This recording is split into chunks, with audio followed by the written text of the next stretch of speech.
Assalamualaikum warahmatullahi wabarakatuh. Hari ini kita sudah masuk ke pertemuan kelima.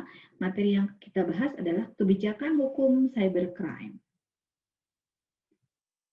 Seperti yang kita sudah ketahui, cybercrime itu adalah kejahatan siber atau kejahatan cyber.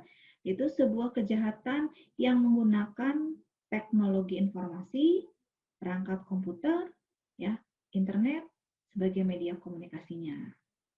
Apa saja yang kita bahas hari ini? Ruang lingkup cyber law. Karena ada kejahatan di dunia siber atau cybercrime, maka penting sekali kita memahami cyber law atau hukum-hukum di dunia cyber. Kriminalisasi cybercrime atau kejahatan di dunia maya saat ini tergolong tinggi. Mengapa? Karena jumlah pengguna aktif internet di seluruh dunia juga semakin banyak. Nah, hal ini dimanfaatkan oleh orang-orang yang memiliki tujuan tertentu untuk diantaranya adalah meraup keuntungan dalam hal finansial, ya. Nah, tapi membuktikan sebuah kejahatan cyber itu tidaklah mudah. Perlu yang disebut dengan aspek-aspek pembuktian. Harus ada bukti yang jelas, ya. Alat bukti tersebut yaitu bisa dijadikan bahan ya ketika nanti akan diproses ke pengadilan. Kemudian ada namanya aspek hak atas kekayaan intelektual di cyberspace.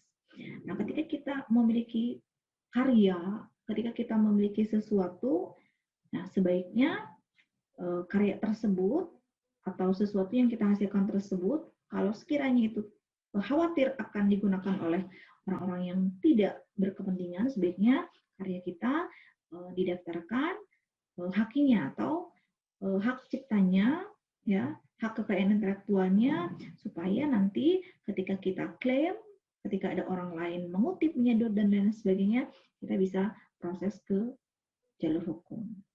Kemudian ada namanya standarisasi di bidang telematika. Jadi itu ada standarisasi khusus di bidang-bidang teknologi informasi. Kemudian ada aturan di bidang e-business. E-business itu electronic business. Nah, saat ini hampir semua orang menggunakan teknologi informasi untuk memperluas bisnisnya. Kalau dulu kita melakukan transaksi belanja secara konvensional, kita belanja ke pasar swalayan, kita belanja ke pasar tradisional, kita belanja langsung mengunjungi toko. Saat ini kita menggunakan teknologi e-commerce untuk melakukan transaksi pembelanjaan online, termasuk transaksi perbankan dan lain sebagainya.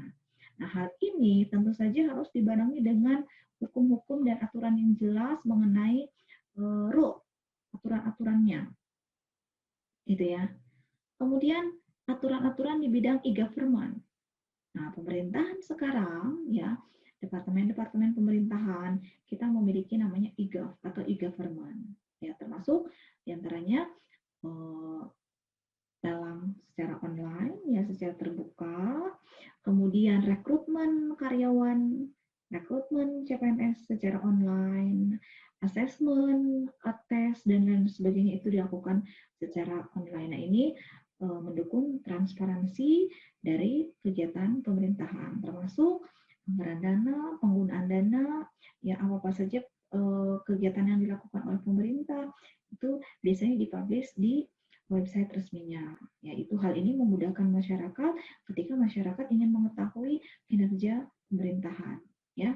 Kemudian aturan tentang jaminan keamanan dan kerahasiaan informasi. Nah, ini yang paling penting. Hampir semua sekarang data kita sekarang kita upload ke sosial media, kita upload ke internet. Nah, penting sekali untuk menjaga keamanan dan kerahasiaan data. Apalagi yang ada kaitannya dengan data customer. Nah, ini kalau kita adalah sebuah perusahaan yang bergerak dalam bisnis, kita memiliki data customer, nah data tersebut kita harus jamin supaya customer kita trust, percaya dengan perusahaan kita, dengan company kita, kita harus memiliki aturan khusus tentang bagaimana cara kita menjamin keamanan dan kerahasiaan data serta informasi yang dimiliki oleh customer kita. Kemudian ada namanya yurisdiksi hukum.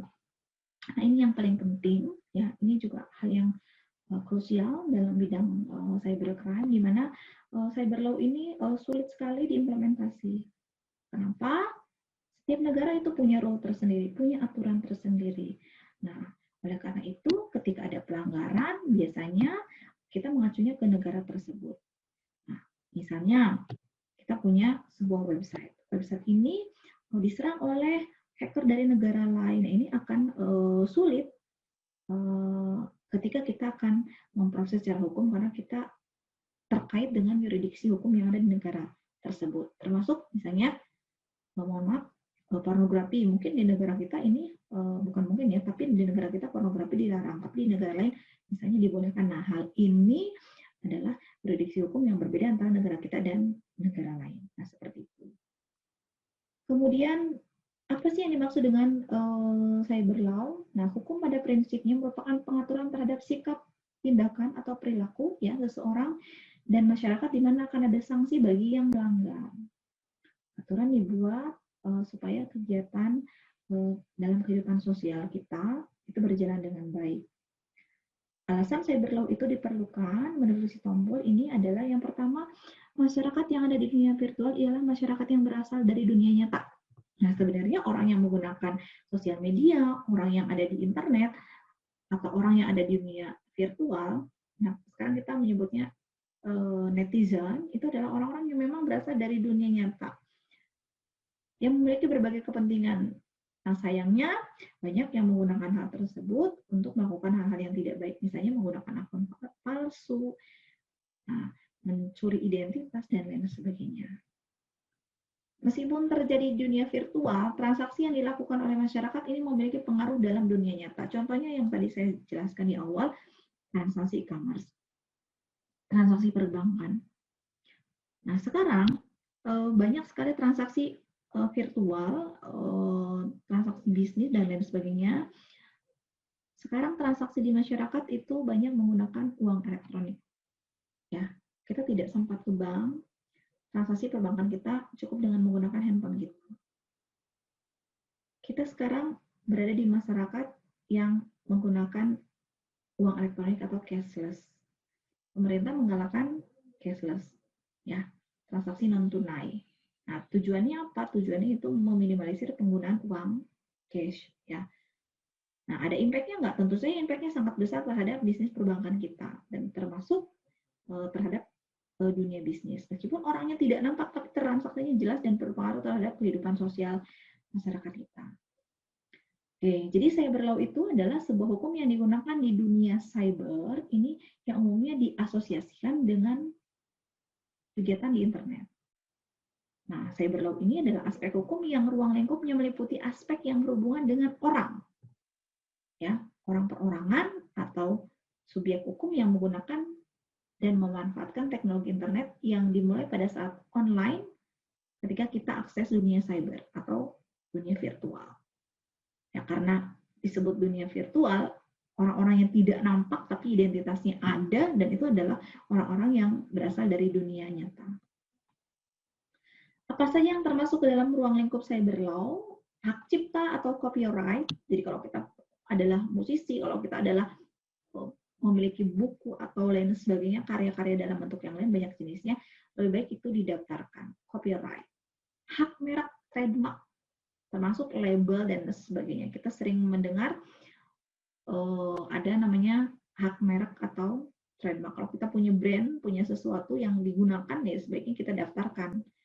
Supaya nanti ketika dipakai oleh orang lain, kita bisa mendapatkan royalti. Atau ketika orang lain menggunakan secara tidak sah, kita bisa mengklaim, kita bisa mengajukan.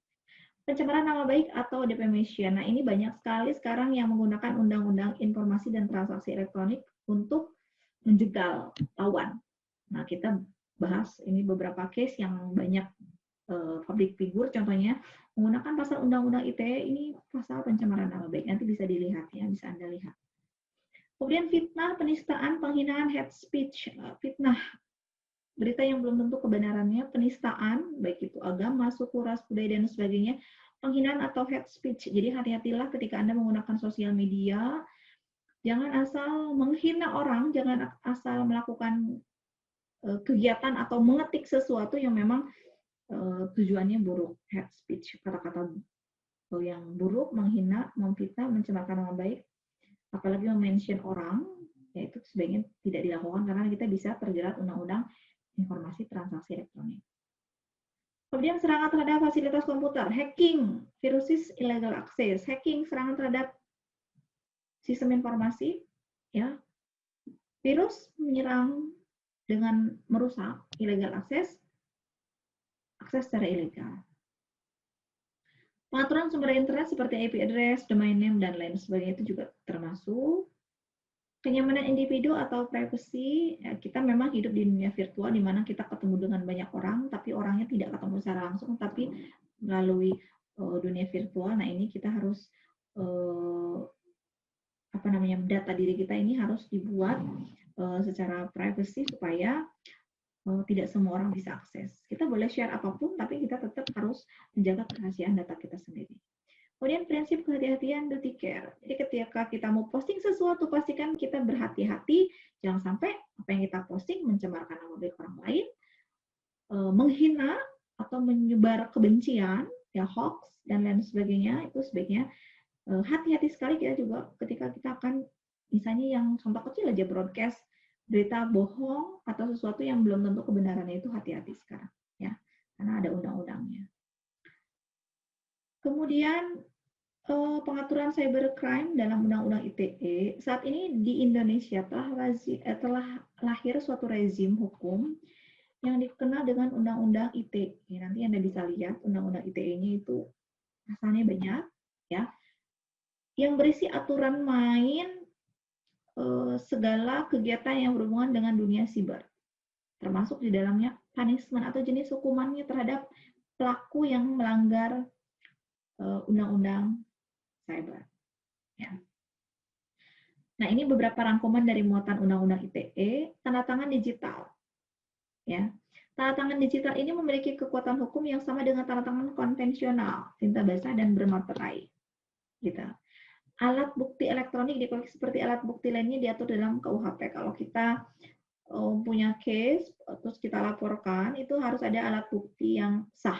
Nah ini di dalam Undang-Undang ITE dijelaskan bahwa harus ada alat bukti elektronik. Misalnya kita posting hate speech karena orang lain, laporkan kita berdasarkan apa? Berdasarkan alat bukti dari postingan kita. Nah itu contohnya. UU ITE berlaku untuk setiap orang yang melakukan perbuatan hukum, baik di wilayah Indonesia maupun di luar Indonesia mengakibatkan hukum Indonesia. Jadi kalaupun orang lain yang melanggar tapi impactnya terhadap negara kita atau orang yang berada di negara kita, maka itu diatur dalam Undang-Undang ITE. Nah, masalahnya seperti yang tadi sudah saya jelaskan, yurisdiksi di negara kita dengan di negara lain berbeda. Ya. Kemudian pengaturan nama domain dan hak kekayaan intelektual. Nama domain itu nama yang kita panggil di internet. Ya, pada awalnya dulu kita akses IP address. Jadi kalau kita mau manggil web services, ya, kita mau minta dilayani oleh web service, misalnya kita mau minta ditampilkan web BSI, kita panggil IP-nya 192.1 sekian sekian sekian. Nah itu sulit.